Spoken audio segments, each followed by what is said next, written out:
सरस्वती नमस्तुभ्यं वरदे कामरूपिणी विद्यारंभं करिष्यामि सिद्धिर्भवतु मे सदा।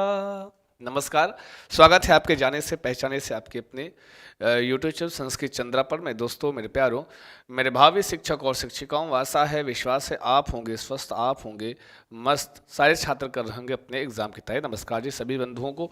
दीक्षा जी, दिशा जी और जसवंत कुमार जी, बहुत बहुत स्वागत है आपका।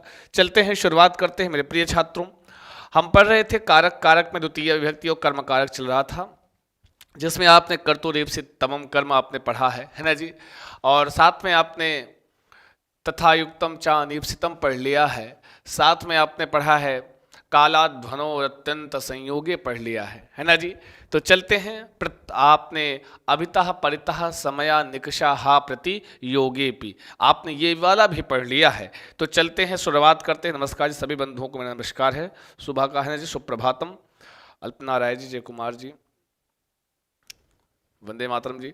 चलते हैं, शुरुआत करते हैं। अब अल्पना राय जी कह रहे थे कि सर विभक्ति वगैरह कब पढ़ाएंगे, बहुत जल्दी काल विभक्ति भी शुरुआत कर देंगे, ठीक है, थोड़ा सा वेट एंड वॉच, ठीक है जी। चलते हैं, पहला जो सूत्र है, अभी जो उसमें आपका सूत्र इसमें थोड़ा सा ज़्यादा सूत्र है द्वितीय में, और सब में थोड़ा थोड़ा कम होंगे, ठीक है, ज़्यादा नहीं होंगे। तो इसमें कालाध्वनोर अत्यंत संयोगी हमने पढ़ा था, जहां कालवाची शब्द हो, मार्गवाची शब्द हो और उसमें निरंतरता प्रकट की जा रही थी। तो वहां पर जो कालवाची और मार्गवाची शब्द होता था, उसमें हम कर्म कारक और द्वितीय विभक्ति लगा देते थे, ठीक है जी।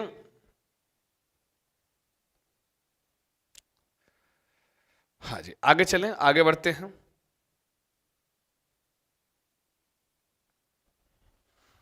ठीक है जी, आगे चलते हैं। जितने छात्र जुड़े हुए, पहला सूत्र जो लिखेंगे, लिखेंगे अंतरांतरेण। क्या लिखेंगे जी?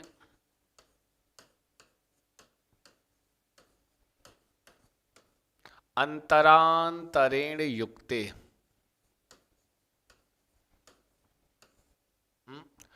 अंतरांतरेण युक्ते लिख लो भैया, आप लोग भी लिख लो, छाप लो, है ना, लिख लो लिख लो लिख लो। जितने भी छात्र जुड़े हैं सबका बहुत बहुत स्वागत करते हैं, वंदन करते हैं, अभिनंदन करते हैं। सभी छात्र, सीमा यादव जी, अजय कुमार जी, प्रिशा जी, बताएं। अब ये लिखा हुआ है, पहले दो तीन बार हमारे साथ बोलेंगे अंतरांतरेण युक्ते। क्या बोलेंगे जी? अंतरांतरेण युक्ते। क्या बोलोगी? फिर से बोलो जी, अंतरांतरेण युक्ते। बोलो बोलो बोलो, सब लोग बोलो।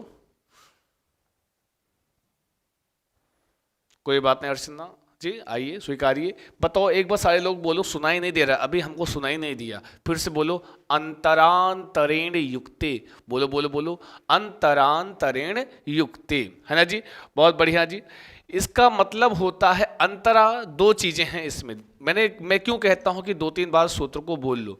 दो तीन बार सूत्र का उच्चारण करने से उसका एक सटीक सा अर्थ, एक उसका अर्थ हमारे मस्तिष्क में बनने लगता है। अगर यहाँ लिखा है अंतरांतरेण युक्ते, तो इसका मतलब है अंतरा, दो चीजें हैं इसमें, एक है अंतरा, एक है अंतरेण, ठीक है, एक है अंतरा और एक है अंतरेण, ठीक है जी। ये क्लास थोड़ा सा अपने छात्रों,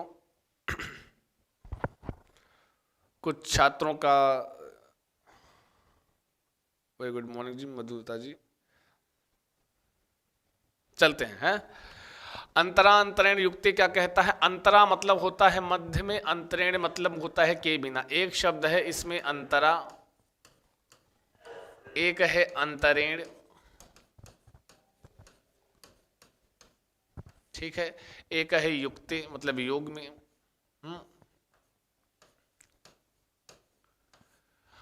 अंतरा मतलब होता है मध्य में,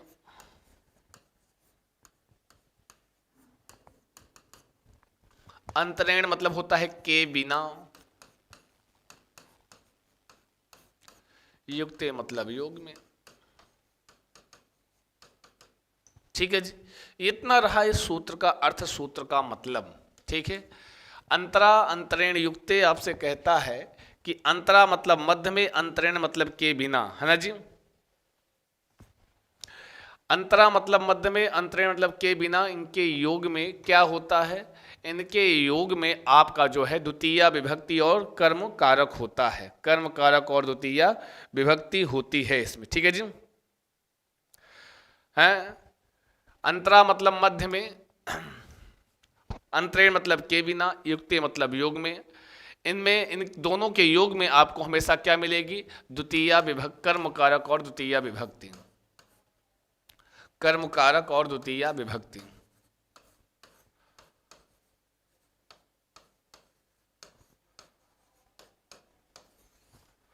द्वितीया विभक्ति क्या चाहते हैं कि क्लास त्रिपाठी जी प्राइवेट कर दिया जाए?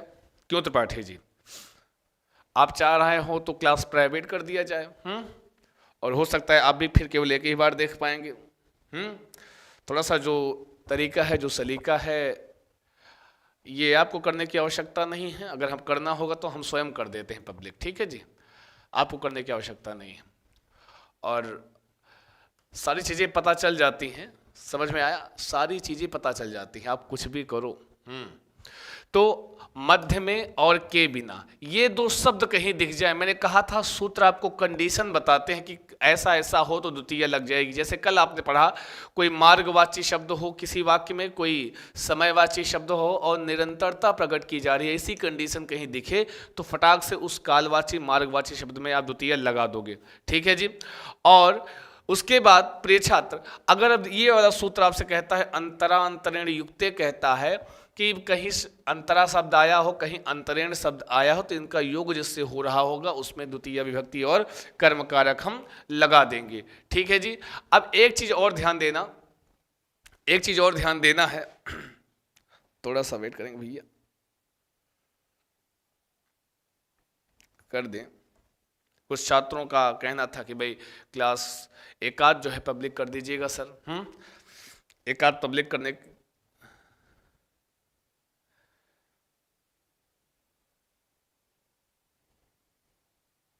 ठीक है। इनके योग में जैसे एक मैं उदाहरण देता हूं, एक उदाहरण एग्जांपल देता हूं, लिखिएगा। ग्रामम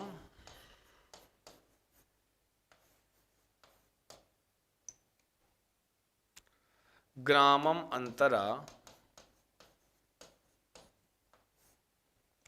ग्रामम अंतरा देवालयः अस्ति।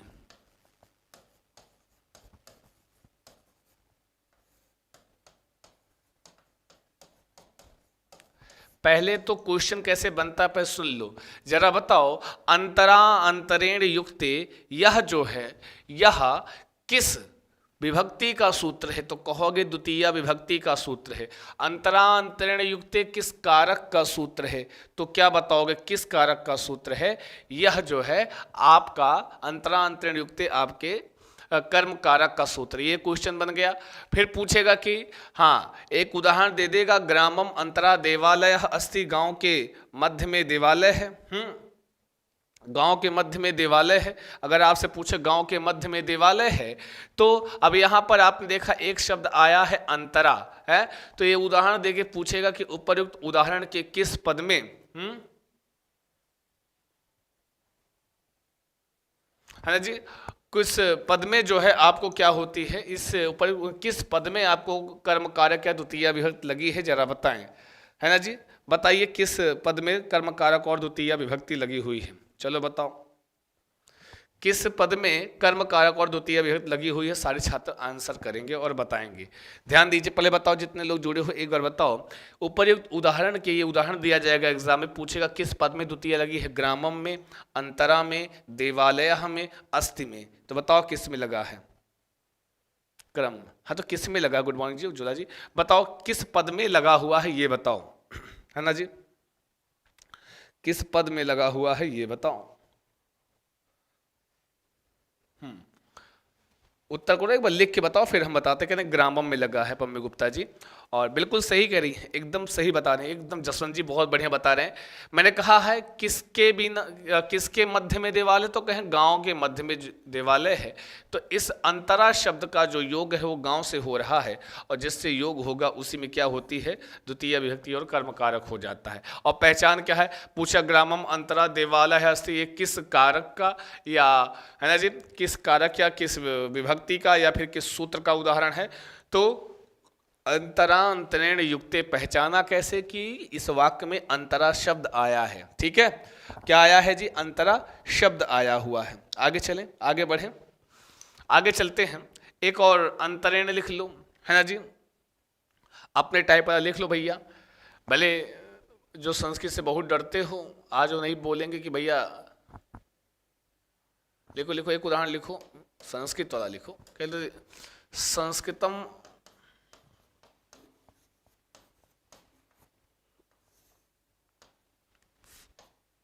अंतरेण सुखम नास्ति। ठीक है जी,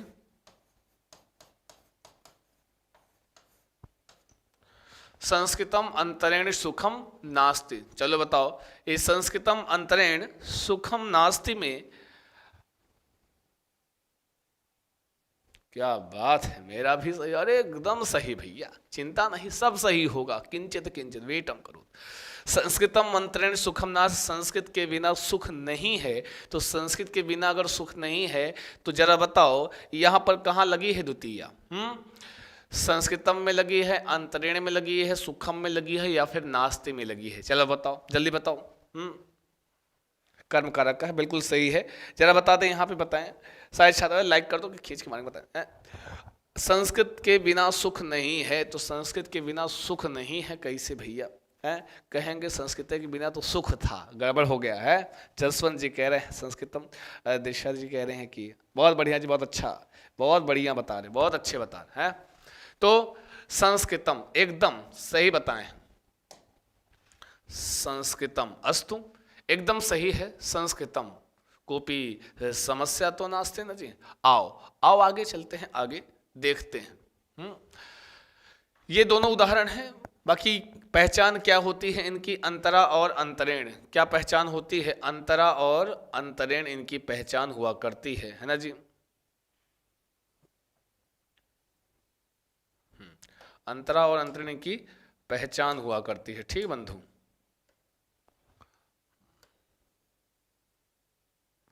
यहां पर है, यहां पर है द्वितीय। ठीक है, आपको पीडीएफ शेयर कर दिया जाता है, पहुंच जाएगा आपके पास। आगे चलते हैं, अगला सूत्र लिखेंगे। अगला सूत्र हम लोग लिखेंगे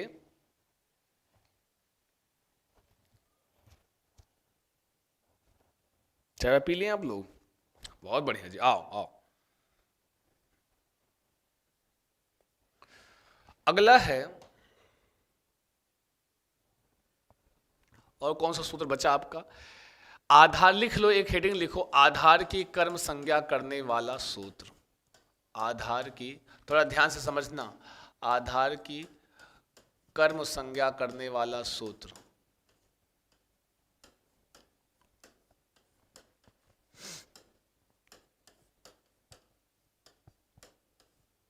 आधार की कर्म संज्ञा करने वाला सूत्र। ठीक है, आधार की कर्म संज्ञा करने वाला सूत्र। ध्यान दीजिएगा मेरे प्रिय छात्रों, यहां पर आधार की कर्म संज्ञा से तात्पर्य क्या है? आधार की कर्म संज्ञा से तात्पर्य यह होता है कि आधार में वैसे विभक्ति कौन सी होती है या कारक कौन सा होता है? तो कहते हैं आधारोधिकरणम। क्या बोलते हैं जी? आधारोधिकरणम। आधार में अधिकरण कारक होता है। ठीक है जी, आधार में अधिकरण कारक होता है, ये आप जानते हैं। किंतु यहां लिखा है आधार जो होगा कर्म संज्ञा हो जाएगी, मतलब उसमें आपका कर्म कारक हो जाएगा। समझे कि नहीं समझे बंधु?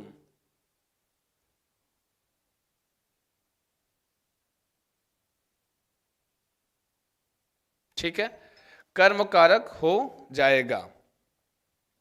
तो यहां पर प्रिय छात्र, कहने का मतलब जो थीम बनेगी, इतना मन में रखना, तीन सूत्र ऐसे हैं जिनका कार्य क्या होगा कि कहीं पर लगेगा, कहीं पे लगेगा चिन्ह, यहां तो भाई सप्तमी लगनी चाहिए, लेकिन सप्तमी ना लग के वहां पर लग जाएगी द्वितीया। कर्मकारक ना लग के वहां पे लग जाएगी क्या, वहां पर माफ कीजिए, वहां पे अधिकरण ना लग के लग जाएगा कर्मकारक। वही है आधार में कर्म संज्ञा होना है, आधार की कर्म संज्ञा होना वही होगा जहां पर, और उसमें एक आधार होगा, आधार में हमेशा सप्तमी होती है और अधिकरण आधारोधिकरणम कहा गया है संस्कृत में। लेकिन कुछ कंडीशंस बताई जा रही हैं, कुछ तीन सूत्र ऐसे हैं जो आपको ये तरीका बताएंगे, जो कंडीशन बताएंगे कि अगर ऐसा ऐसा हो तो भले यहाँ पर आधार दिखाया जा रहा है, मे पे पर का चिन्ह भले आ रहा है, वहाँ पर सप्तमी ना करके हम क्या करेंगे, बोलो बोलो बोलो, कर्म कारक कर देंगे। ठीक है, आओ देखते हैं, चलते हैं। ठीक है जी,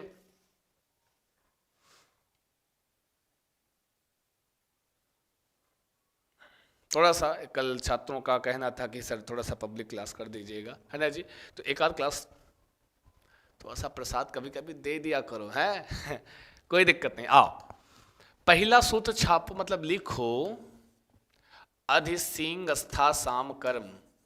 पढ़ा होगा, नहीं पढ़ा होगा तो कहीं न कहीं आपके मुलाकात हुई होगी इससे, है अधिसिंग स्था साम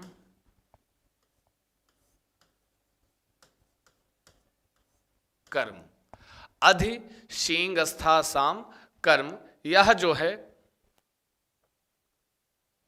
अधि शींग स्था साम कर्म आपसे कहता क्या है, कहता बस इतना है मेरे प्रिय छात्र,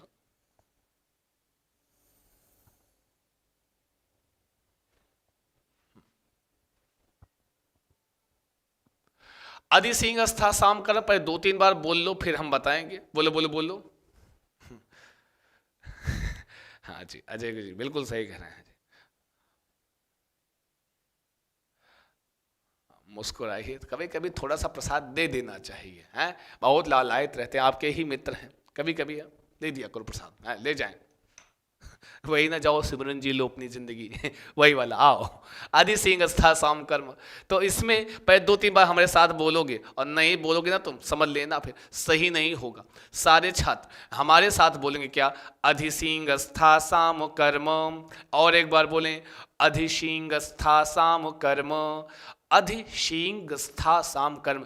आपके एग्जाम में एक क्वेश्चन बनता है, निम्नलिखित में से आधार की कर्म संज्ञा करने वाला सूत्र क्या होता है। हम निम्नलिखित में से आधार की कर्म संज्ञा करने वाला सूत्र कौन सा होता है, तो कहीं लिखा दिखे अधिसिंग स्था साम कर्म, तो यह क्या करता है, आधार की कर्म संज्ञा करता है।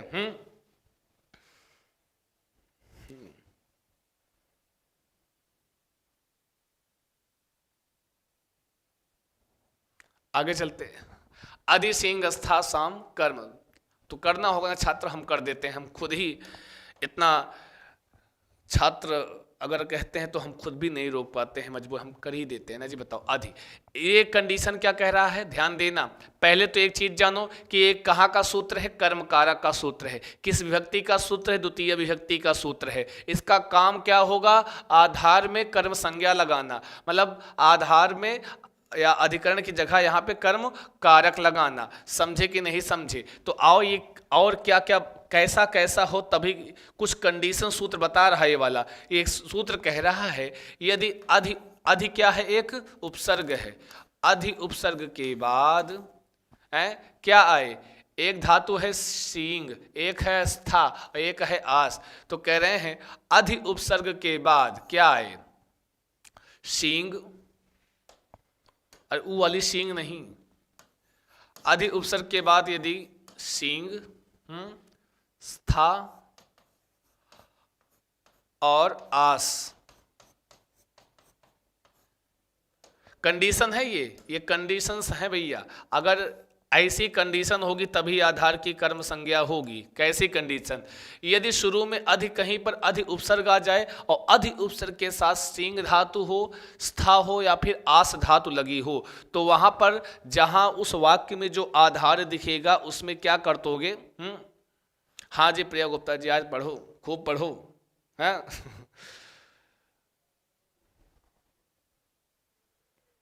पढ़ो पढ़ो पढ़ो, आज पब्लिक है, बढ़िया से पढ़ो।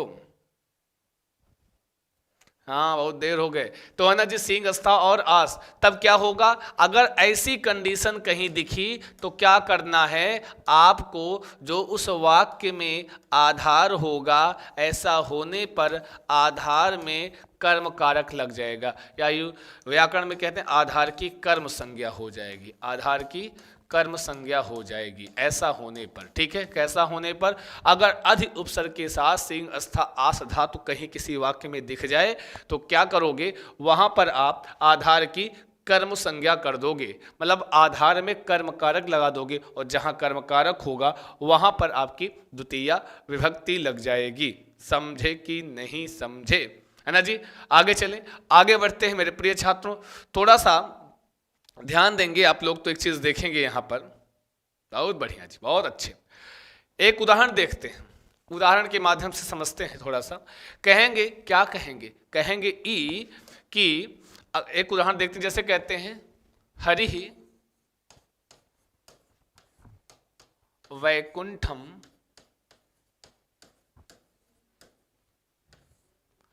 अधिशेते,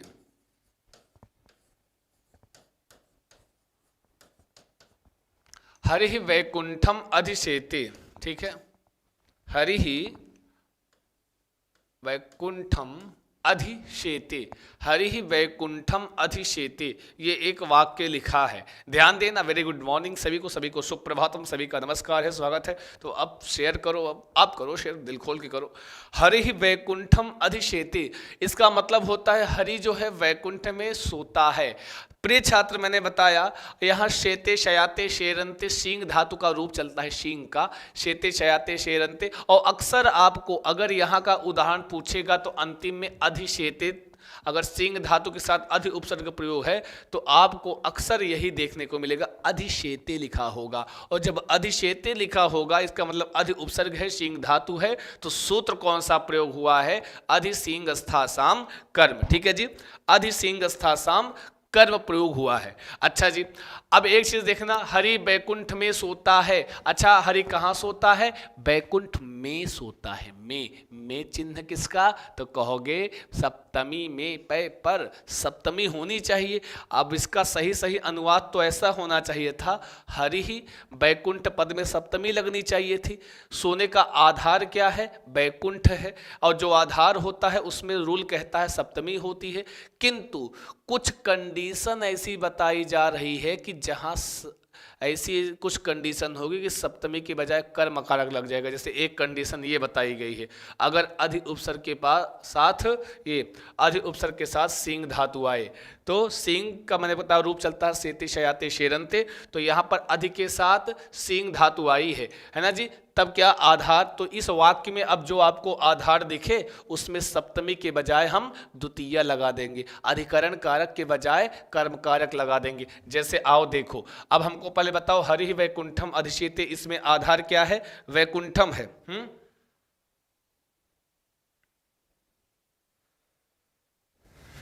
बताओ क्या है जी, वैकुंठम है। चिंता मत करो, टेंशन ना लो, तब भी सब सोए रहे हैं, कोई पता ही नहीं कि हम पब्लिक किए हैं, चुप्पे देखो बस है। वैकुंठम है ना जी, तो यहाँ वैकुंठ क्या है, आधार है, तो यहाँ वैकुंठे ना करके अब बताओ यहाँ सब द्वितीया कहाँ लगी है, तो आधार क्या है, वैकुंठ, उसी आधार में हम क्या लगाए हैं, कर्म कारक और द्वितीया विभक्ति लग गई है। ऊपर एक उदाहरण के किस पद में द्वितीया लगी है, तो वैकुंठम में लगी है। ठीक है जी। अच्छा, अगर यही अधि ना होता, अधि उपसर्ग ना लगाते, केवल सेते होता, तब ये वैकुंठम लिखना गलत था, तब क्या हो जाता, वैकुंठे, तब सप्तमी लग जाती। क्यों, क्योंकि ये कंडीशन फॉलो ना होती ना, अधि के साथ सिंह, है ना जी। अगर यही अब अधि आ गया है उपसर्ग और सिंह धातु आगे, दोनों एक साथ हैं, तो अधि सिंह स्था साम कर्म कहता है। अगर अधि के साथ सिंह धातु आएगी तो जो उस वाक्य में आधार दिखेगा उसमें आधार में सप्तमी ना करके द्वितीया, इसीलिए वैकुंठे ना होकर वैकुंठम हो गया है। ठीक है जी, कोनो दिक्कत, समझ में आई बात, है ना जी। एग्जाम में पूछेगा कि ऊपर उदाहरण किस पद में द्वितीया लगी है, तो वैकुंठम में लगी है, या ये हरि वैकुंठम अधिशेते, बताओ किस सूत्र का उदाहरण है, तब कहोगे अधि सिंह स्थासाम कर्म का है ना जी। आगे चलें, आगे बढ़े, चली रउआ चली, आगे बढ़ी। हाँ, और एक उदाहरण और देख लो ना, राजा, कौन, राजा, राजा, सिंहासनम,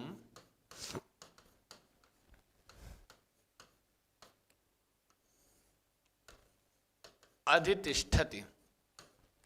स्था धातु का रूप कैसे चलता है इसका? स्था धातु का तिष्ठति, तिष्ठतः, तिष्ठन्ति है, तो वही है कि राजा सिंहासनम अधितिष्ठति।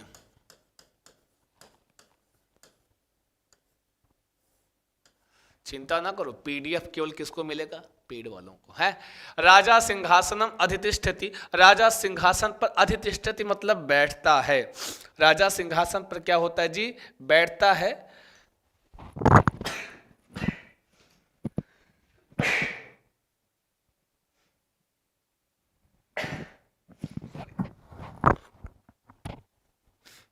ठीक है, राजा सिंहासन पर बैठता है।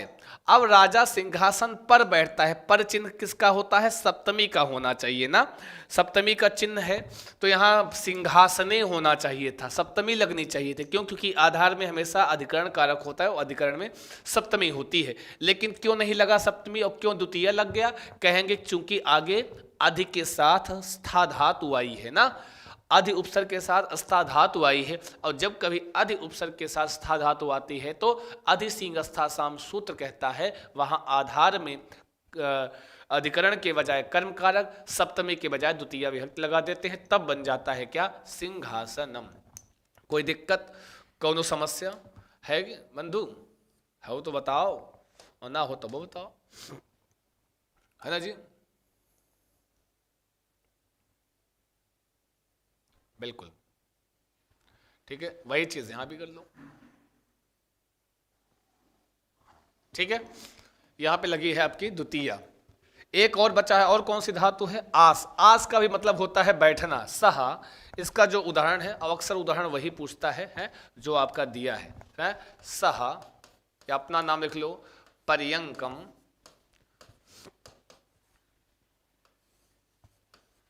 अध्यास्ते, सह पर्यंकम अध्यास्ते। ठीक है जी, सह पर्यंकम अध्यास्ते, वह पलंग पर, अध्यास्ते मतलब बैठता है, वही सेम टू सेम जी। बिल्कुल भावना जी, बहुत बढ़िया जी।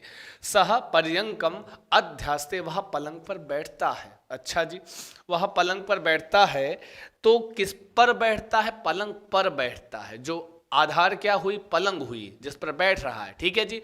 अब एक चीज याद रखना कि जो आधार होता है उसमें सप्तमी, बार बार बता रहा हूं, लेकिन यहाँ क्या सप्तमी, यहाँ अगर सप्तमी लगाना होता तो पर्यंकम ना होके पर्यंके अध्यास्ते हो जाता। किंतु आगे जब आप देखें तो अधिधन आस्ते हैं, अधि उपसर्ग है, आस धातु है, और आपने पढ़ा है अधि उपसर्ग के साथ अगर आस धातु आ जाती है तो हम जो उस वाक्य में जो आधार होगा सप्तमी न लगा के द्वितीय लगा देते हैं। इसीलिए पर्यंके न करके पर्यंकम किया गया। क्या किया गया जी? पर्यंकम किया गया। अस्तु।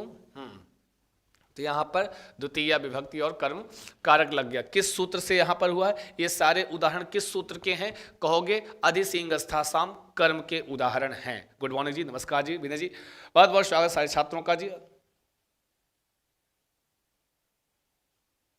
सर कब कौन सी विभक्ति लग जाती है समझ में नहीं आता है। समझ में आएगा, मैं चूंकि हर एक सूत्र आपको एक कंडीशन, जैसे अगर यहाँ पे अधि तिष्ठति, अधि के बाद स्था धातु आई है, अधि आस्ते आस धातु आई है, अधि के बाद शिंग धातु आई है, जब ऐसा आई है तो उस वाक्य में जहाँ दिखेगा उसमें आधार। क्वेश्चन का टाइप भी तो मैं बता दे रहा हूँ कैसे क्वेश्चन पूछता है ना, पलंग पर। जैसे दे दिया कि सह पर्यंकम अध्यास्ते, उपर्युक्त उदाहरण के किस पद में द्वितीया लगी है, तो दे देगा अध्यास्ते में, पर्यंकम में, सह में। तो ध्यान देना, तो वह पलंग पर, और यही लगभग डिक्टो उदाहरण 95% 98% में यही उदाहरण रहता है, ऐसे ही रहता है। ठीक है, एक तो आपने देखा अंतिम अधिधन आस्ते, अधि उपसर्ग है, आस धातु है, तो जाहिर सी बात है इस वाक्य में जो आधार होगा उसमें द्वितीया ही लगी होगी। तो पर्यंकम में का लगी? द्वितीया। किस पर बैठता? पलंग पर बैठता। ठीक है जी, कोई दिक्कत? अब पलंग पर बैठता, अगर आप विभक्ति के चिन्हों के हिसाब से देखोगे, पर चिन्ह किसका? सप्तमी का होता है, तब भी यहाँ सप्तमी लगनी चाहिए थी। आखिर क्यों नहीं लगी? क्योंकि आगे अधि के साथ आस धातु आई थी। और अक्सर आपको देखने को मिल जाएगा, अगर अधि सिंह स्था साम कर्म का उदाहरण आपको दिया जाएगा, अंतिम में अधिशेते लिखा हुआ दिख जाएगा, अधितिष्ठत लिखा हुआ दिख जाएगा, अध्यास्ते लिखा हुआ दिख जाएगा। तो ये याद रखना, जो सूत्र पढ़ते हो सूत्र का एकाध भाग उदाहरण में मिल जाता है, पहचानने में कारक में आसानी होती है। ठीक है, आसानी होती है। जैसे अधि सिंह अस्था साम कर्म लिखा है, अधि देखो अधि उपसर्ग है, और यहाँ उदाहरण देखो अधि अधि अधि सब में आया है। ठीक है, आई बात गई समझ में, ऐसे ही कर लेना है। तो ऐसे तीन आपके सूत्र होंगे, एक तो हो गया अधि सिंह अस्था साम कर्म जो आधार की कर्म संज्ञा करता है, एक और सूत्र होता है, लिखो लिखो लिखो लिखो लिखो, कहते हैं क्या,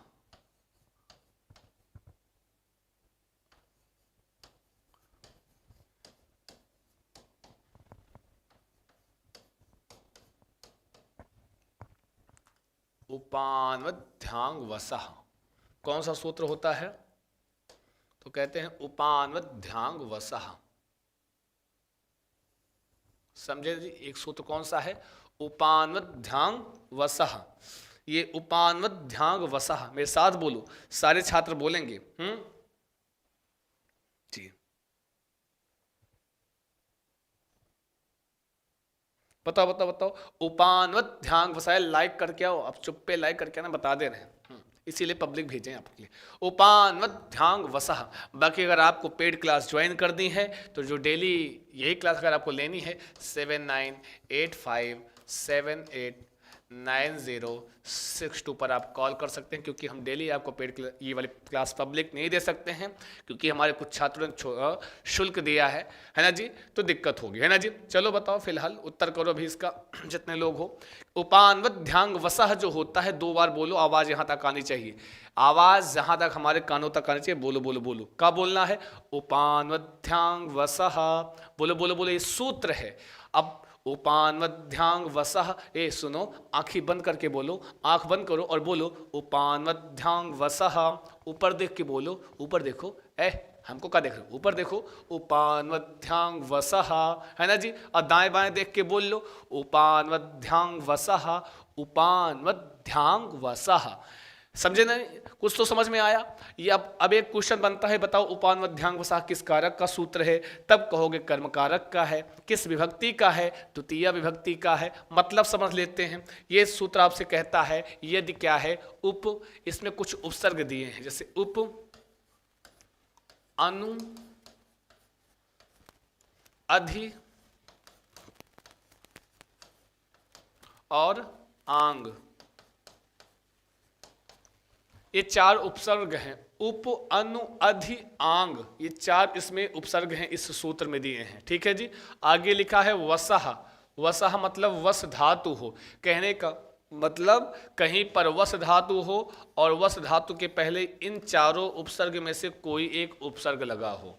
ठीक है, किस धातु के पहले, तो कह रहे हैं वस धातु के पहले इन चारों उपसर्ग में से कोई एक उपसर्ग लगा हो। कहाँ पर, वस धातु के साथ, चाहे उप लगा हो, चाहे अनु, चाहे अधि, चाहे आंग। ठीक है, अगर उप के साथ वस धातु लगेगी तो बनेगा उपवसति, अनु लगेगा तो अनुवसति, अधि लगेगा तो अधिवसति, आंग लगेगा तो आवसति। ठीक है जी। तब क्या होगा, अगर उप, अनु, अधि, आंग उपसर्ग के साथ वस धातु आएगा, तब होगा क्या, का होगा का, अब बहुत होगा, सीधे सीधे कुछ बना देंगे, तो हाँ लो लो बना तो देंगे ही, का बनाओगे ये जानो। तो कहेंगे मेरे प्रिय छात्रों, यहाँ पर फिर उस वाक्य में जो आधार होगा, आधार की कर्म संज्ञा हो जाएगी। आधार की क्या हो जाएगी, कर्म संज्ञा।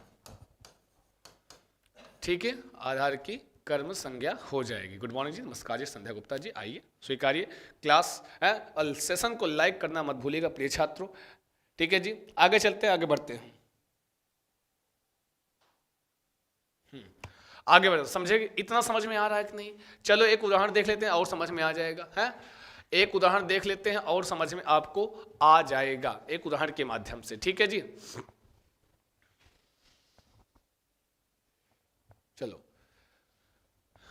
आ गया उदाहरण, यहां देख लेते हैं। जैसे अपना नाम लिख लो, अपना अपना नाम छापो, अपना अपना नाम लिख लो, वहीं से हम उदाहरण देते हैं आपको। ठीक है जी, अपना अपना नाम लिखो, वहीं से उदाहरण देते हैं। बढ़िया, हेलो कर लो बात। ठीक है, जैसे सह, सह नगरम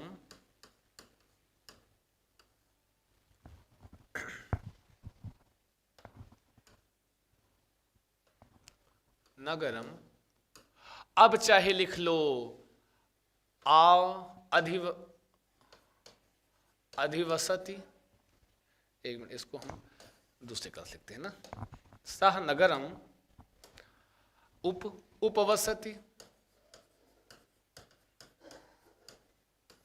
अनुवसति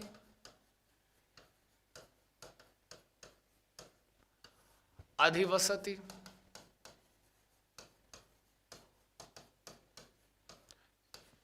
या फिर आवसति।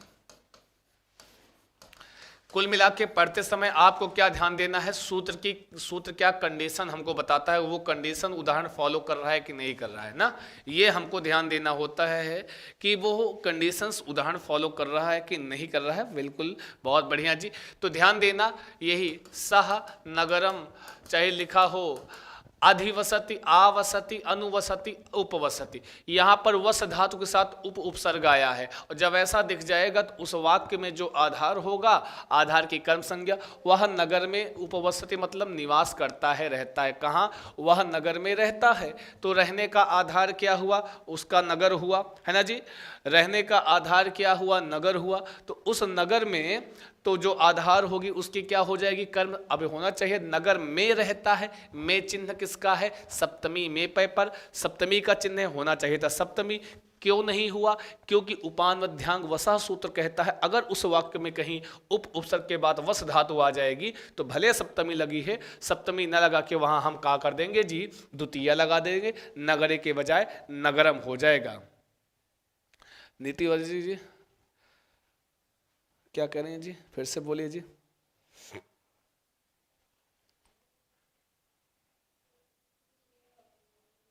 देखिए जी, किसको जो कुछ पूछना होगा, ये नंबर है आपका, है ये पेड क्लास का नंबर है, ऑफिस का नंबर है, आप इस पर कॉल कर सकते हैं 7985789062 पर आप कॉल कर लीजिएगा, है ना जी।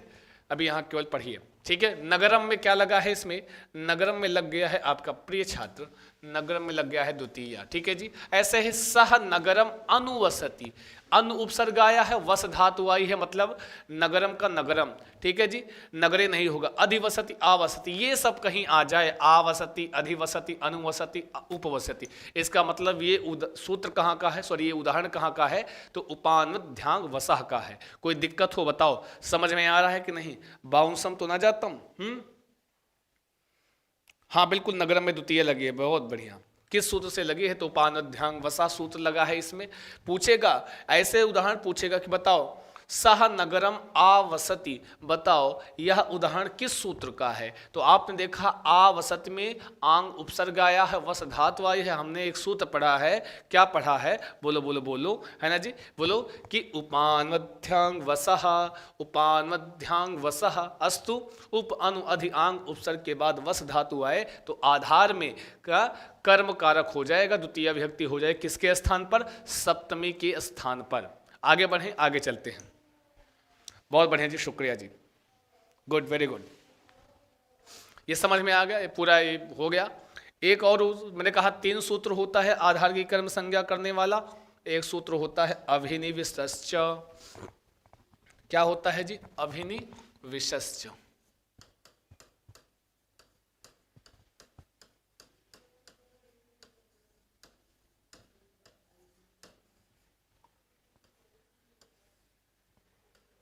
अभिनिविष्टश्च, हाँ, अभिनिविष्टश्च, अभिनिविष्टश्च, बोलो बोलो, मेरे साथ बोलेंगे, सारे छात्र उच्चारण करेंगे। अभिनिविष्टश्च, बिल्कुल बिल्कुल अजय कुमार जी एकदम सही बता रहे हैं जी।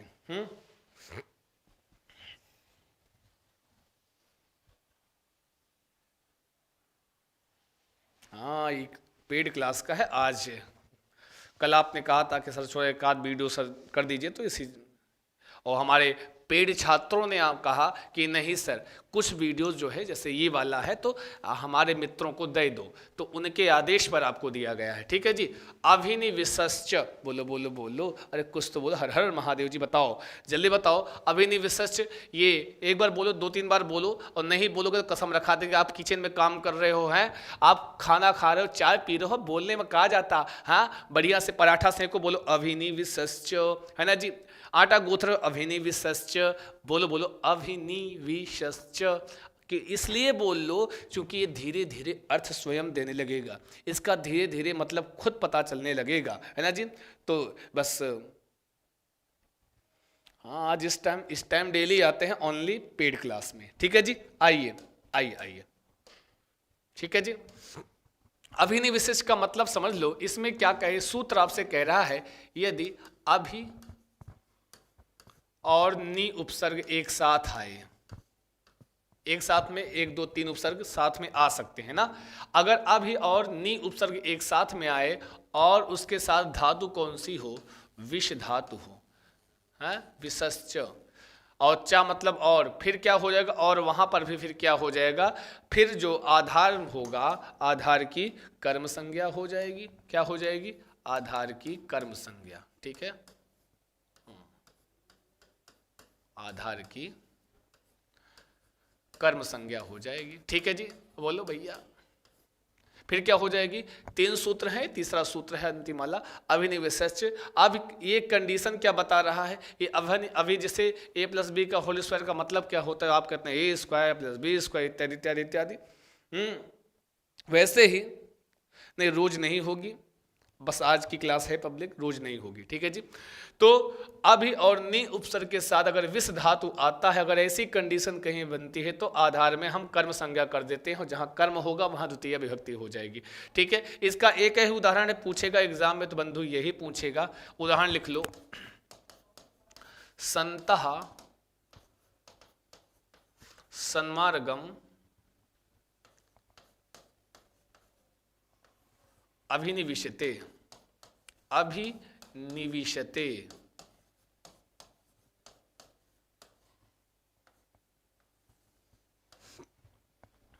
संत जो है सन्मार्ग पर प्रेरित करते हैं, ले जाते हैं सन्मार्ग पर, हैं संतः सन्मार्गम अभिनिविशते। तो पहले तो कुछ मत देखो, अंतिम में देखो, अभि आया है, नी एक साथ उपसर्ग आया है, विष धातु है, विशते बना है, तो अभिनिविशते। अगर पूछ ले कि संतः सन्मार्गम अभिनिविशते किस सूत्र का उदाहरण है, तो क्या बताना है आपको एग्जाम में कि अभिनिविशश्च, क्या बोलेंगे जी, अभिनिविशश्च। ओके, अब पूछे कि बताओ उपरोक्त उदाहरण के किस पद में जो है सप्तमी लगी है, सॉरी माफ कीजिएगा द्वितीया लगी है, कर्म कारक लगा है, तो किस में लगा है बताओ, जल्दी बताओ। संतः में लगा है, सन्मार्गम में लगा है, या फिर अभिनिविशते में लगा है, जल्दी बताओ किस में लगा हुआ है, फटाफट उत्तर करो बताओ, है ना जी। देखिए बतियाइए कम, उत्तर बढ़िया दीजिए। तो बताओ किस में लगा है ये कर्म कारक, सारे छात्र बताएंगे। अभिनिविशते में लगा है या फिर सन्मार्गम में लगा है, जल्दी जल्दी बता दो। तो कहोगे सन्मार्गम, क्योंकि आधार क्या है, आधार है सन्मार्ग। हाँ बिल्कुल, बहुत सही बताया, बहुत अच्छा जी, एकदम लल्लन टाप उत्तर किया है। बिल्कुल, सन्मार्गम में लगे द्वितीया और कर्मकारक किस सूत्र से, अभिनिविशश्च सूत्रानुसारेण। ठीक है, यही आपका उदाहरण है, चिंता नहीं करना है। ये सूत्र क्या करता है, आधार की कर्म संज्ञा। 3 सूत्र हो गए आधार की कर्म संज्ञा करने वाले, है कौन कौन से हो गए, सुन लो। अधिसिंह स्था साम कर्म दिखा देता हूं। ठीक है, अधिसिंह स्था साम कर्म हो गया, उपान मध्यांग वसह हो गया, ये भी आधार की कर्म संज्ञा करता है। ठीक है जी, ये आधार की कर्म संज्ञा। फिर क्या है जी, इसका एक उदाहरण था, फिर कहते अभिनिविशश्च, ये भी क्या करेगा, आधार की कर्म संज्ञा करता है। ठीक है जी, 3 ऐसे क्वेश्चन बनता है ना आपके यहाँ कि निम्नलिखित में से आधार की कर्म संज्ञा करने वाला सूत्र कौन सा, तो इन तीनों में से कौन ऑप्शन देखें तो लल्लन टाप उत्तर सही कर देना, बता दे रहे हैं। आगे चलें, आगे बढ़ते हैं। ठीक है जी, आगे चलते हैं।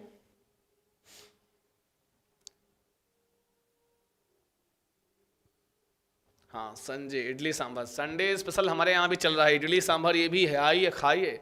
हाँ आगे आओ, ध्यान देना। अगला सूत्र लिखेंगे, सूत्र में लगभग सारे हो गए हैं। एक जो बहुत ही इंपॉर्टेंट सूत्र है आपके एग्जाम की दृष्टि से, गजब है भाई, समझ में आ रहा है ना बंधु? बतियाओ, लेकिन समझ में आ रहा है कि नहीं आ रहा है? इतना एक बार जरूर लिख के भेज दिया करो बीच बीच में, ठीक है? लगता है कि हाँ आप हैं, है। आओ आओ, अब एक महत्वपूर्ण सूत्र की चर्चा करते हैं, अकथितम चा, जिसकी थोड़ी बहुत चर्चा हम अपने शॉर्ट वीडियो में कर चुके हैं। अकथितम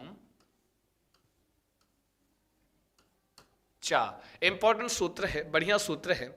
किसी भी एग्जाम के लिए इंपॉर्टेंट हो सकता है ये, है।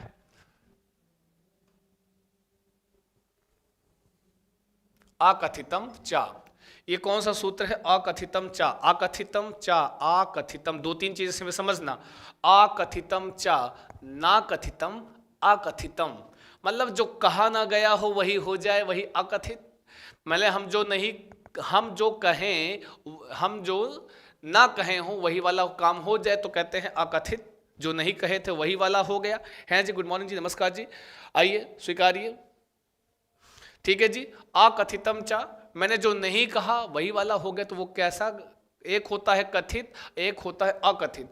तो यहां अकथित कर्म में द्वितीय विभक्ति और कर्म कारक होगा। अकथित कर्म में द्वितीय विभक्ति और कर्म कारक होगा। लाइक करते हुए आइएगा प्रिय छात्रों, ठीक है जी।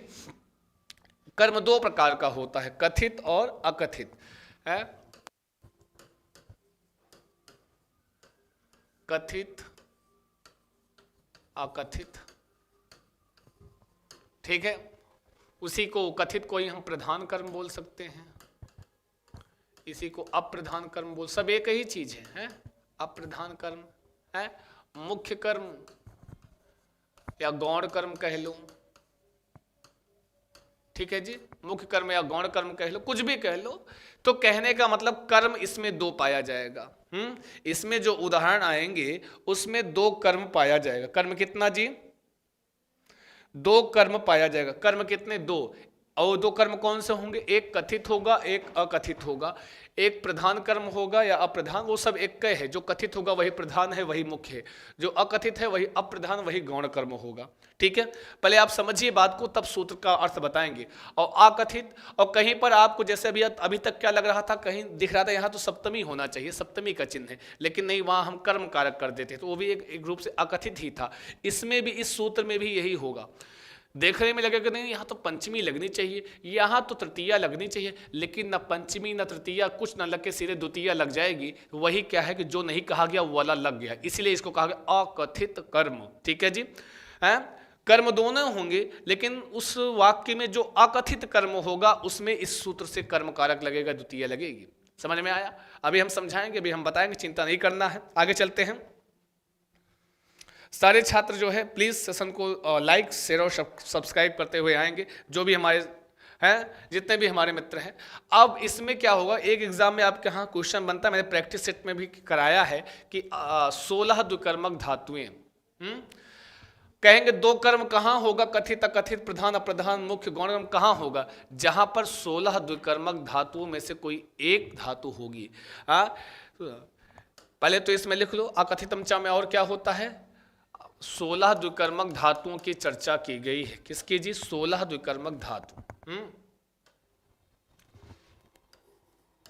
अकथितम चा में याद रखना, बड़ी इंपॉर्टेंट लाइन है। अकथितम चा सूत्र में द्विकर्मक और कितनी? 16। कितना जी? 16 द्विकर्मक धातुओं की चर्चा है। किसकी? 16 द्विकर्मक धातुओं की चर्चा है, ठीक है जी। 16 द्विकर्मक धातुओं की चर्चा है, ठीक है जी। क्योंकि आपसे पूछता है अगर 16 द्विकर्मक धातुओं की चर्चा किस सूत्र के अंतर्गत होती है, तो आज के बाद क्या बताना है? अकथितम,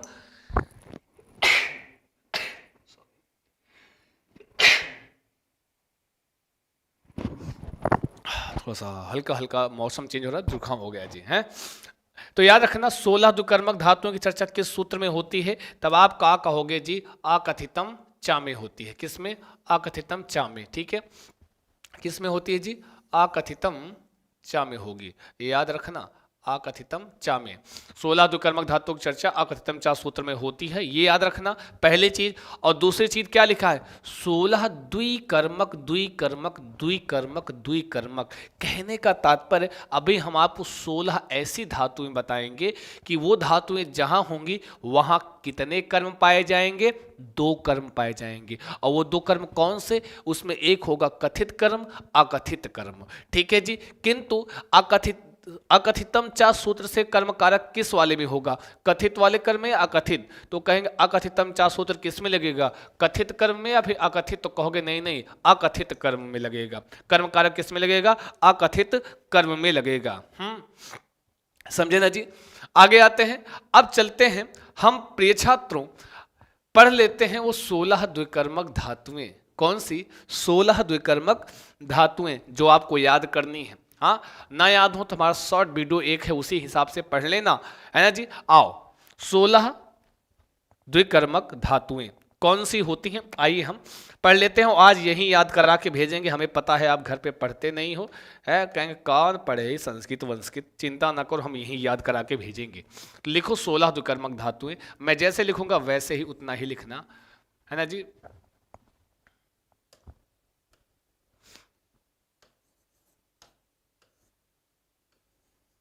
दुहुयाच पच दंड, दुहुयाच पच दंड, रुद्ध, 4 का पेयर हो गया। हाँ, रुद्ध पृच्छ चीब्रू, क्या है जी, ची ब्रू, हाँ, दुहुयाच पच दंड रुद्ध पृच्छ चीब्रू। सास जी, आपकी सासू माँ देखो आई हैं यहाँ पे, सास जी मथमुष, मथमुष निह्री कृष्यवा, निह्री कृष्यवाह। ये आपको याद करना है। ये क्या है, 16 द्विकर्मक धातुएं हैं। क्या हैं जी, 16 द्विकर्मक धातुएं हैं। कितने कर्मक, कहेंगे 16 द्विकर्मक धातु है। ये कितना है, 16 द्विकर्मक धातुएं हैं। इनको याद करना है जब तक ये आपके स्मरण, क्योंकि एग्जाम में ये भी पूछता है निम्नलिखित में से द्विकर्मक धातु है कौन सी, निम्नलिखित में से द्विकर्मक धातु कौन सी है, ये भी आपसे पूछता है। मना जैसे गा के बताइए सर, चिंता मत करो अभी बता रहे हैं जी, है ना जी। तो ये पहले तो आपको मतलब छाप लेना है, उतार लेना है, लाल हरी पीली नीली है, बैगनी वाली पेन लगा के बढ़िया से छाप के लिख लेना है, ठीक है जी। और साथ में हमारे साथ इसको बोल लेना है। क्या करना है जी, तो गाना जैसे गा के बताइए। अच्छा जी, तो मेरे प्रिय छात्रों, आपको 4-4 के, पहले 4-4 के पेयर में पढ़ना है। कितने, 4-4 के पेयर में पढ़ना है। 4-4 का पेयर मतलब एक बार पहली यति होगी, दुहुयाच पच दंड, है, बोलो बोलो, फिर रुद्ध पृच्छ चीब्रू, फिर सास जी, कौन, आपकी सासू माँ। ये दूठो तो मत भूलना, कौन, सास जी, है, सास जी मथमुष, यहाँ पे यति, नीह्री कृष्यवाहा, है ना जी। तो चलो मेरे साथ बोलो बोलो बोलो बोलो। सर फॉर्म में है गलत हो गया था, फादर कदेम और मदर कदेम और मदर।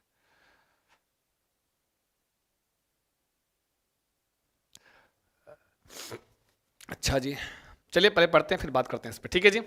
तो पहले पढ़ो, बोलो, दुहुयाच पच दंड, बोलो बोलो, सुनो, और नहीं बोलोगे ना जी, सच बता रहा हूं, चाहे जहां पे हो, हैं, चाहे जो कर रहे हो, चाहे खा रहे हो, पी रहे, सो रहे हो, तब भी बोलना है। बोलो मेरे साथ, दुहुयाच पच दंड, बोलो बोलो, दुहुयाच पच दंड, दुहुयाच पच दंड, दुहुयाच पच दंड। हम तो कहते हैं आंखें बंद करो, सुनो और केवल बोलो। आंख बंद करो, आंख खोलोगे ना, जितना अगर एक को मैसेज आया बीच में तो खींच के मारेंगे, आंख बंद करके बोलना है। बोलो मेरे साथ, दुहुयाच पच दंड रुद्ध पृच्छ चीब्रू, दुहुयाच पच दंड रुद्ध पृच्छ चीब्रू। सास जी, कौन, आपकी सासू माँ, सास जी मथमुष नीह्री कृष्यवाहा। आई बात गई समझ में, है ना जी। फिर से बोलो, दुहुयाच पच दंड बोलो बोलो बोलो। दुहु याच पच दंड रुद्ध पृच्छ चीब्रू सास जी मथ मुष नी ह्री कृष्यवाहा।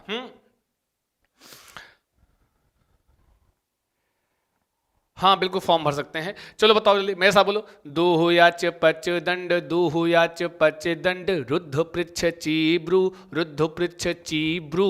फिर सास जी, कौन? आपकी सासू माँ। सास जी मथ मुष नी ह्री कृष्यवाहा नी ह्री कृष्यवाहा। फिर से बोलो और एक बार बोलो। सासू माँ अगर भूली बता दे रहे हैं तो खींच के मारेंगे। दो ठो तो अभी तुरंत याद करना। कौन? सास जी है।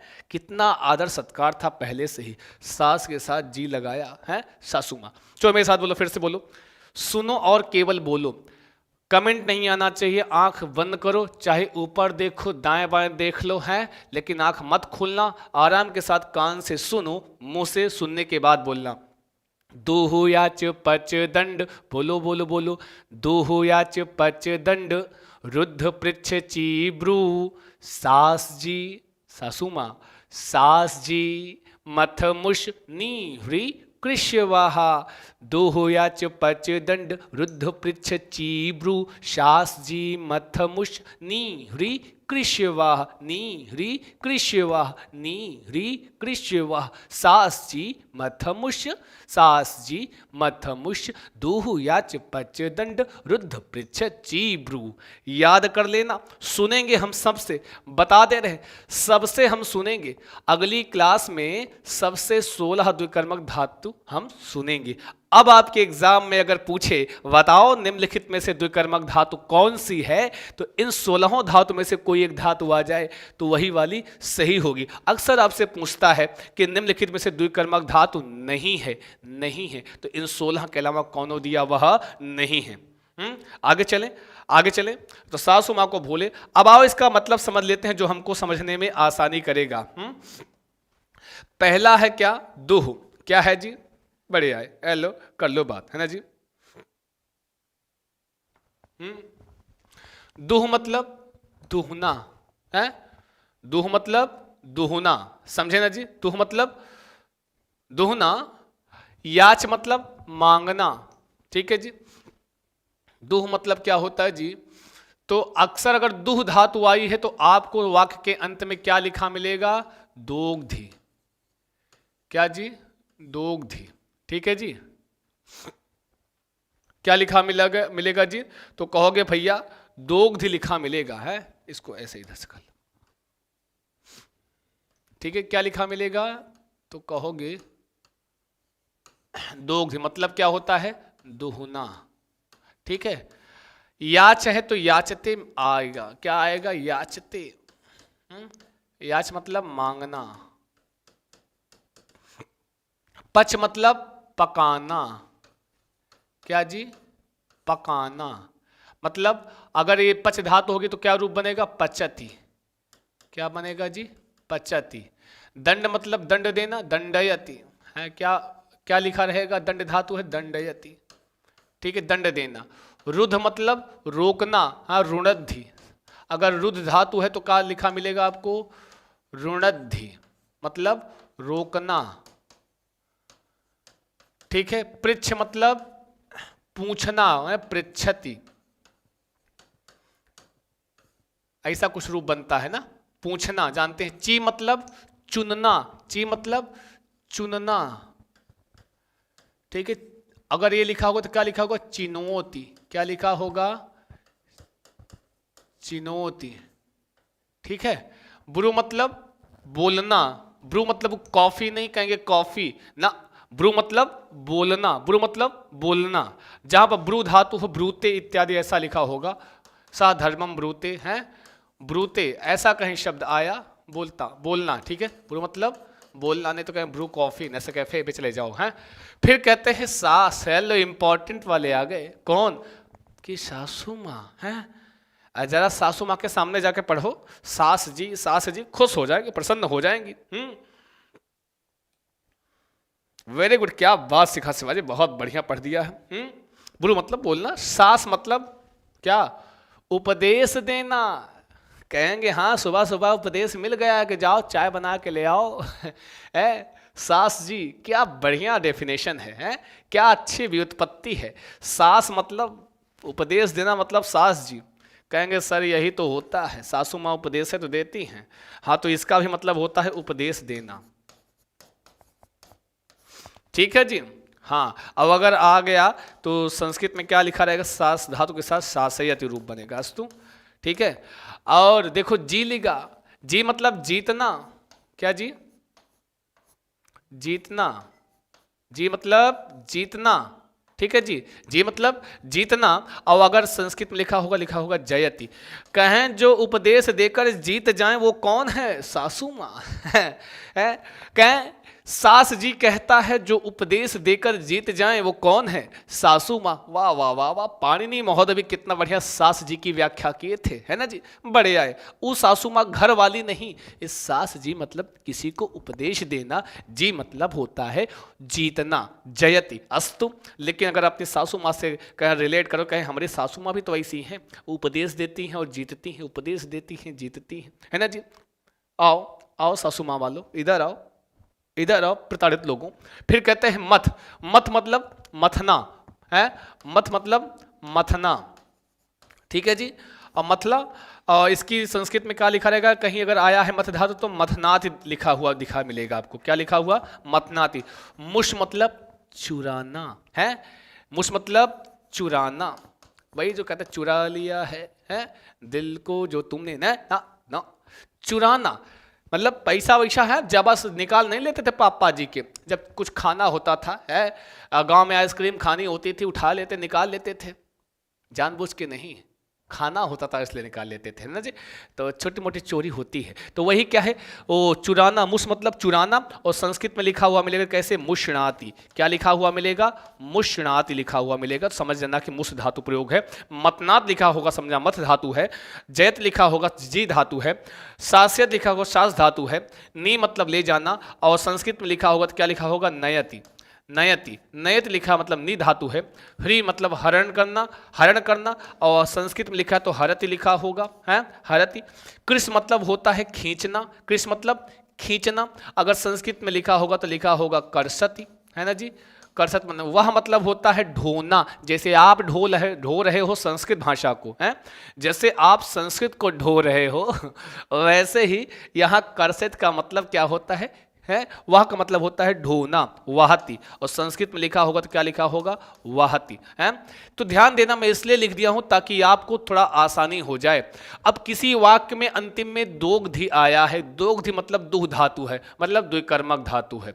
अब मतलब द्विकर्मक मतलब उसमें दो कर्म होगा, एक कथित कर्म एक अकथित कर्म। पहचानने का तरीका होगा, हम बताएंगे आपको, ठीक है। उदाहरण के माध्यम याच, अगर याचते मतलब याच धातु, पचति मतलब पच धातु, दंडेत मतलब दंड धातु, रुणध्य मतलब रुद्ध धातु, पृच्छत मतलब पृच्छ धातु लगा है, चिनोत मतलब ची धातु, ब्रूते मतलब ब्रू धातु है। सास्यति सास, जयति जी, मतनाति मत, मुष्णाति मुष्, नयति मतलब नी, हरति मतलब ह्री धातु, करसत मतलब कृष, और वहत मतलब वह धातु। ऐसा आपको लिखा हुआ मिल जाए तो समझ जाना कि किस सूत्र का प्रयोग हुआ है यहाँ पर है। अगर ऐसा कहीं किसी वाक्य में लिख जाए, पूछे कौन सा सूत्र लगा है, तो क्या बताओगे?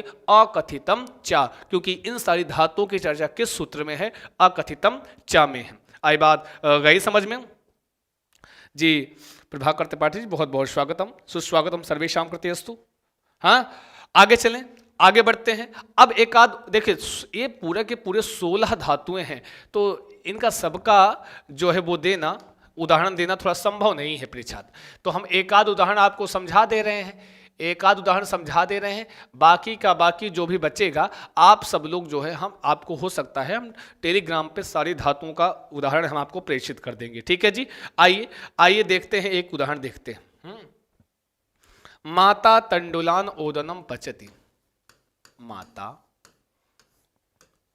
एक उदाहरण समझा दे रहा हूं। तंडुलान ओदनम पचति, ठीक है जी। माता तंडुलान ओदनम पचति।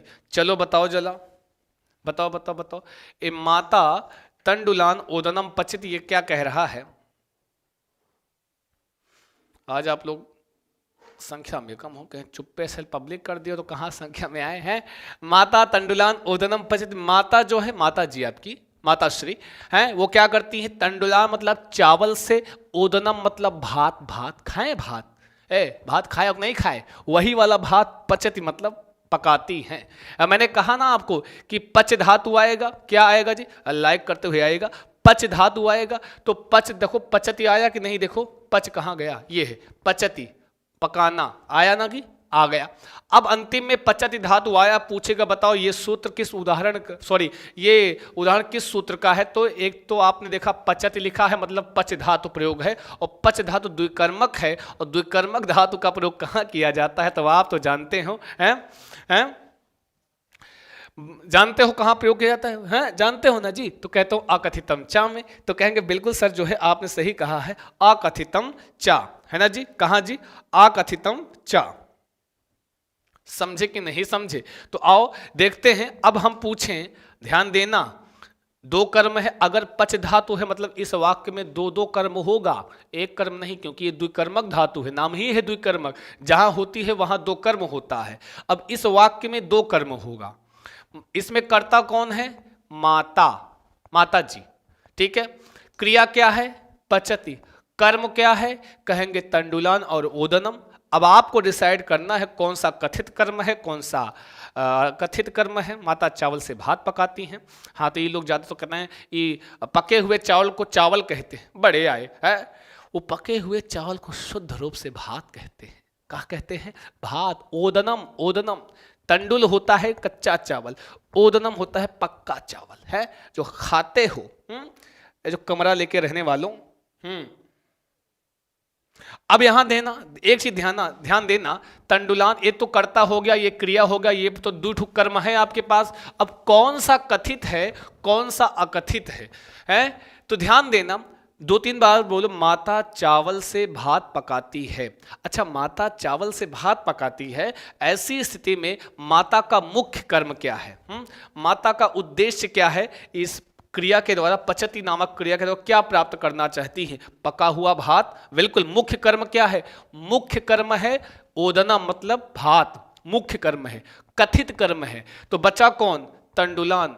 तो अकथित कर्म कौन सा होगा, तो तंडुलान में अकथित कर्म है, ठीक है। माता जब स्वयं से प्रश्न, माता क्या पकाना चाहती हैं, क्या शब्द आए, क्या का उत्तर, तो ओदनम भात। ये मतलब उनका मुख्य उद्देश्य कि भाई माता जी इसलिए चावल पका रहे हैं कि उनको भात मिल जाए, पका पका भात मिल जाए, उनका मुख्य उद्देश्य। तो ये क्या होगा, ये मुख्य कर्म हो जाएगा। अब कहेंगे सर फिर अकथित कर्म, किससे भात पकाती हैं, किससे, किसका, किसकी, ऐसे प्रश्न करोगे, जो उत्तर आएगा वो पहचानने का तरीका है क्या, वो हो जाएगा अकथित कर्म। किससे भात पकाती है, तो कहेंगे चावल से, तंडुलान। तो तंडुलान में अब पूछेगा भाई बताओ उपयुक्त उदाहरण के किस पद में, किस पद में अकथितम चा सूत्र से कर्म कारक द्वितीय विभक्ति हुई है, चलो बताओ किस में। हाँ तो कहोगे अकथितम चा से कहां हुआ है, तंडुलान, क्योंकि अकथितम चा क्या करता है, जो अकथित कर्म होता है, जो गौण कर्म होता है उसमें, देखो अकथित, ये कहां अकथितम चा, इसका काम क्या होता है कि जो अकथित कर्म होगा वहां पर ये कर्म कारक लगाएगा द्वितीय विभक्ति। इसका कार्य का विभाजन है ना इस सूत्र का, कि जहां पर अकथित कर्म होगा, वाक्य में दो कर्म होंगे, आपको पहचानना होगा, एक कथित एक अकथित। तरीका मैंने बता दिया, क्या करोगे, जो उत्तर आएगा, जो मुख्य उद्देश्य होगा कर्ता का जो मुख्य उद्देश्य होगा वो मुख्य कर्म होता है, तो उसमें हम दूसरे सूत्र से कर्तुरीप्सित तमम कर्म से लगाते हैं। और उसके अलावा जो बच जाए, किसका, किसके, किससे, ऐसे प्रश्न करने में जो उत्तर आए वो उसमें अकथित कर्म से लगाते हैं। तो जो अकथित कर्म होगा उसमें द्वितीय विभक्ति कर्म कारक किससे लगता है, तो अकथितम चा। जैसे इस उदाहरण में देखेंगे, माता चावल से भात पकाती हैं, माता का मुख्य उद्देश्य है भात प्राप्त करना, किससे पकाती हैं, तंडुलान से पकाती हैं, चावल से पकाती हैं, ठीक है जी। किससे पकाती हैं जी, चावल से पकाती हैं, तो हम तंडुलान में क्या लगाएंगे, ऊपर एक उदाहरण के किस पद में अकथितम चा से हुआ है, बताओ किस पद में अकथितम चा से कर्म कारक हुआ है, तो कहोगे तंडुलान में। किस में हुआ है जी, तो कहोगे तंडुलान पद में हुआ है, ठीक है। कोई दिक्कत, कोई समस्या, कोई दिक्कत, कोई कठिन नहीं है, कोई समस्या नहीं है, हमें पता है आप सब कर लोगे। ठीक है, नमस्ते जी, नमस्कार जी, चावल से अकथित, बिल्कुल बिल्कुल, बहुत बढ़िया जी, बहुत अच्छा बताया है। और मैं सारे छात्रों से गुजारिश है, देखिए कभी भी ये जीवन में कि हाँ मेरा सीटेट नहीं निकला, मेरा ये नहीं निकला, उसके लिए आपको बिल्कुल 1% में, आधे % में परेशान नहीं होना है। ठीक है, उसके लिए आपको अभी से तुरंत से लग जाना है। जहाँ पर आपकी कमियां हैं, जहाँ नंबर कम गेन हुए हैं, उस पर सुधार करते हुए आगे काम करना। हार मान लेना, हार जाना, दोनों में बहुत अंतर है ना जी। मानना नहीं चाहिए कभी, है ना। तो ऐसा नहीं है, जिनका नहीं निकला है परेशान नहीं होना है। आराम के साथ आप बिल्कुल पूरे तन मन धन के साथ लगे रहो, जुटे रहो, डटे रहो। कब तक दूर भागेगी सफलता, आपसे बेहतर कोई नहीं है। ठीक है जी। और प्रिय छात्रों, अगर आपको संस्कृत का पेड क्लास लेना है, बस आज के लिए इतना ही। अब यहाँ पे द्वितीय विभक्ति समाप्त हो जाती है। और अगर आपको पेड क्लास लेना है, संस्कृत का पेड क्लास लेना है मेरे प्रिय छात्रों, अभी सीटेट का या अभी टेट है जी, किसी भी राज्य का टेट हो, है एस टेट हो, सी टेट हो, CTET एस, तो अगर आपको पेड क्लास लेना है तो बिना देरी के आप संस्कृत भाषा अगर आप पढ़ना चाहते हैं, संस्कृत भाषा पढ़ना चाहते हैं, तो आप कॉल कर सकते हैं 7985789062 पर कॉल कीजिए, व्हाट्सअप कीजिए, कुछ कीजिए, है इस पर आपको कांटेक्ट करना है। तो बिल्कुल आप संस्कृत चंद्रा की पेड क्लास से जुड़ सकेंगे। और मैं एक छोटा सा निवेदन और है प्रिय छात्रों, अगर आप जो है, अगर आप के मित्र हों जिनको लाभ मिला है इस चैनल से, उनको लग रहा हो कि संस्कृत यहाँ से हमारी थोड़ी बहुत बेहतर हुई है, थोड़ी बहुत बेहतर हुए, तो उनसे एक निवेदन है कि अपने दोस्तों और मित्रों तक पहुंचाएं क्लास को। संस्कृत चंद्रा आपके सहयोग की अपेक्षा करता है ना जी। सारे छात्रों से जितने हैं, सबसे निवेदन छोटा सा है कि संस्कृत चंद्रा आपसे सहयोग, एक छोटे से सहयोग की अपेक्षा करता है। ठीक है जी, आप कॉल कर सकते हैं। हमारे टेलीग्राम चैनल संस्कृत चंद्रा है, कैपिटल वेरी इंपॉर्टेंट, वहाँ पे इतना अगर संस्कृत से रिलेटिव आप सामग्री वहाँ प्राप्त करना चाहते हैं तो संस्कृत चंद्रा कैपिटल लेटर में संस्कृत चंद्रा टाइप करके हमारे टेलीग्राम चैनल से आप जुड़ सकते हैं, कैपिटल लेटर में संस्कृत चंद्रा, है ना जी। बस आज के लिए इतना ही रखते हैं, आज के लिए इतना रखते हैं। और यहाँ पे द्वितीय विभक्ति समाप्त है। ये पेड क्लास थी, आज हमारे छात्रों के कहने पर ये पब्लिक हुई थी। ठीक है जी, जो पेड क्लास वाले छात्र हैं उन्होंने कहा कि नहीं सर, छात्रों और हमारे मित्रों के लिए आप आज एक क्लास कारक वाली दे दीजिए। कल से हम करण कारक तृतीय विभक्ति पर चर्चा करेंगे। बस लेते हैं आपसे विदा, नमस्कार, शुभम भूयात् सर्वदा, स्वस्थ रहें, मस्त रहें, व्यस्त रहें, करते रहें एग्जाम की तैयारी। जय।